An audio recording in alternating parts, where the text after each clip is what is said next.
করে বা খেজুর মুখে দিয়ে এই দোয়াটি পড়ি, এটাই সুন্নাত হবে। মসজিদের সকল মুসাল্লিকে বিষয়টি লক্ষ্য করার অনুরোধ করে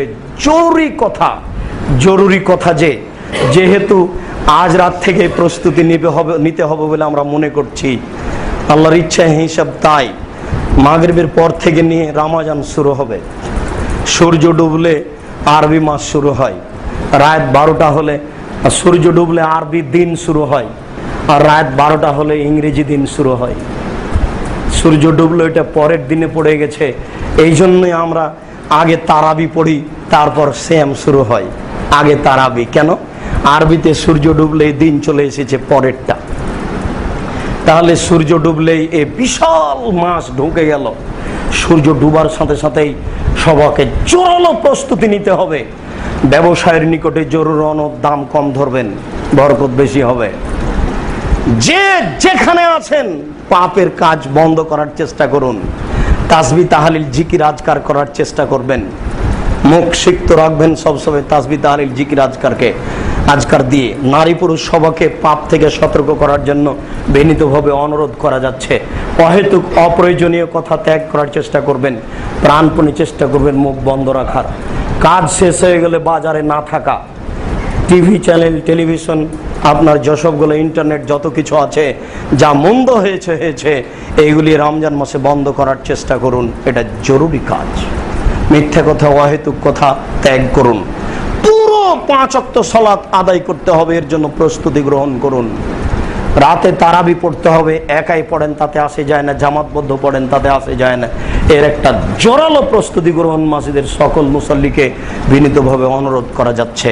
উল্লেখ্য যে এই দিনে বেশি ঘুমালে সিয়ামের ক্ষতি হয় না। এই দিনে কাঁচা ডালে মেশক করলে, যে কোনো পাউডার দিয়ে টুথপেস্ট দিয়ে দাঁত পরিষ্কার করলে সিয়ামের কোনো ক্ষতি হয় না। শরীরে বেশি পানি ঢাললে সিয়ামের কোনো ক্ষতি হয় না। এই দিনে রাত দিনে ঘুমিয়ে গিয়ে স্বপ্নদোষ হলে সিয়ামের কোনো ক্ষতি হয় না। স্বামী স্ত্রী মিলনের পরে ঘুমিয়ে গেছি, আবার সূর্য উঠে গেছে, 9টা 10টা হয়ে গেছে, গোসল করে ফজরের সালাত আদায় করব, সিয়ামের কোনো ক্ষতি হবে না। উল্লেখ্য যে সাহারি খাওয়ার সময়টা উল্লেখ করা হয়নি, আগে খেয়ে নিচ্ছেন খান, তবে হাদিসে বোঝা যাচ্ছে যে সাহারি এবং ফজরের সালাতের মাঝে 8 থেকে 10 মিনিট সময় অনুমান করা যায়। সাহারি খাওয়া এবং ফজরের সালাতের মাঝে 8 থেকে 10 মিনিট সময় অনুমান করা যায়। সাহাবিগণ সাহারি খেয়ে বাড়ি থেকে বের হয়ে 2 রাকাত সালাত আদায় করতে না করতে জামাত শুরু হয়ে গেল, তাতে অনুমান করা যায় 8 থেকে 10 মিনিট এরকম একটা সময় হতে পারে। যখন আজান হচ্ছে তার পূর্ব মুহূর্তে সাহারি খাওয়ার চেষ্টা করুন, অত আগে খেয়ে কোনো লাভ নেই। উল্লেখ্য যে যখন সাহারি খাবেন তখনই আপনার স্ত্রী মিলন বন্ধ হবে, অর্থাৎ আজানের পূর্ব মুহূর্তেই বন্ধ হবে। কেউ যদি রাত্রি 10টায় সাহারি খেয়েছে, 12টা 1টায়, এখন থেকে আর তার এই বৈধ কাজ করতে পাবে না, এমনটা কথা নয়। যখনই তার আজান হচ্ছে তখন এই কাজগুলি বন্ধ, বিশেষভাবে লক্ষণীয়। নারীরা ঋতু বন্ধ করে রমজানের সিয়াম পালন করতে পারে। ঋতুবতী নারীরা তার আসল গতিতে থাক, তাতে আসে যায় না। রমজানের 3, 4, 5 আর 6টা রোজা ছুটে যাবে, পরবর্তীতে মহিলা রোজা করে নিতে পারে। তবে ডাক্তারের কাছে চিকিৎসা জিজ্ঞাসা করে ঋতু বন্ধ করলে তার শরীরের কোনো ক্ষতি হবে না, এই মর্মে জেনে সে ট্যাবলেট খেয়ে ঋতু বন্ধ করে রমজানের পুরো সিয়াম পালন করতে পারে, কোনো সমস্যা নেই। ভুলবশত খেয়ে নিলে সিয়াম নষ্ট হবে না, এই কথাই ঠিক। উল্লেখ্য যে যেসব মানুষ অসুস্থ, চিররোগী নিজেকে মনে করছে, তারা অন্য একটা অসহায় মানুষ ফকির মিসকিনকে সারাদিন দৈনন্দিন খাওয়াবে সকাল সন্ধ্যা, তাহলে তার সিয়াম হয়ে যাবে। যদি এরকম কোনো মানুষ না পায় তাহলে বিকেলে মানুষকে 1.25 কেজি চাউল দিতে হবে কোনো ফকির মিসকিনকে, প্রতিদিন সমান 1.25 কেজি চাউল। এর সাথে টাকা পয়সা দিতে হবে এমন কথা আল্লাহ রাসূল উল্লেখ করেননি। আপনি টাকা পয়সা দিবেন, অতিরিক্ত দিতে পারেন, তবে প্রতিদিন সমান সোয়া কেজি চাউল।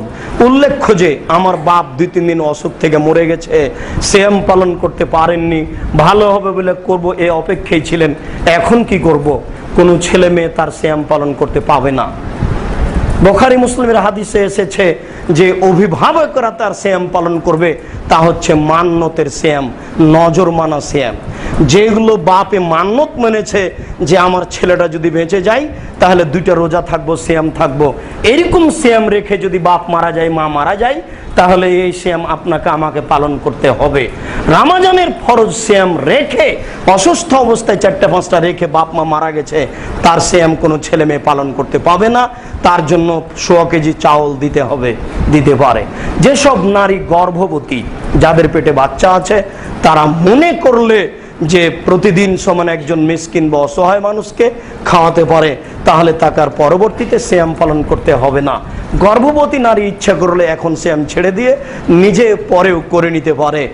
এই চিররোগী এবং গর্ভবতী নারীর একই হুকুম। আরও যদি কোনো বিষয় আমাদের কাছে অস্পষ্ট থাকে তাহলে পরবর্তীতে বিষয়গুলি আমরা স্পষ্ট করে নিব। আমরা কথার পুনরাবৃত্তিতে বলতে চাই, রমজান মাস অতীব গুরুত্বপূর্ণ মাস। রমজান মাস মানুষের পাপ ক্ষমা নেওয়ার মাস। এটা জীবনে খুব বড় সুযোগ। কত বড় সুযোগ তা আপনাকে ভাষা দিয়ে বোঝাতে পারছি না। এই জন্য আপনাকে প্রস্তুতি নেওয়ার জন্য বলছি, প্রস্তুতি নেওয়ার জন্য বলে আল্লাহকে বলছি, আল্লাহ তোমার তো অনেক দয়া, তুমি আরহামুর রাহিমিন, তুমি সবচেয়ে বড় দয়াবান, তুমি সবচেয়ে বড় ক্ষমাবান, আবার তুমি শক্তিশালী। তোমার শক্তির নিকটে আশাধারী হয়ে বলছি, তোমার রহমতের নিকটে আশাধারী হয়ে বলছি, তোমার ক্ষমার আশাধারী হয়ে বলছি, তুমি আমাদের যারা মারা গেছে তুমি তাদের কবরের শাস্তি মাফ করো। যারা আমরা অসুস্থ তাদের তুমি আরোগ্য দান করো। যারা আমরা বেঁচে আছি তুমি তাদেরকে তোমার রাসূলের পদ্ধতিতে সিয়াম পালন করার তৌফিক দান করো। আল্লাহ তোমার রহমতের আশাধারী, তুমি বিশেষ রহমত দিয়ে আমাদেরকে ভালোভাবে সিয়াম পালন করার তৌফিক দান করো।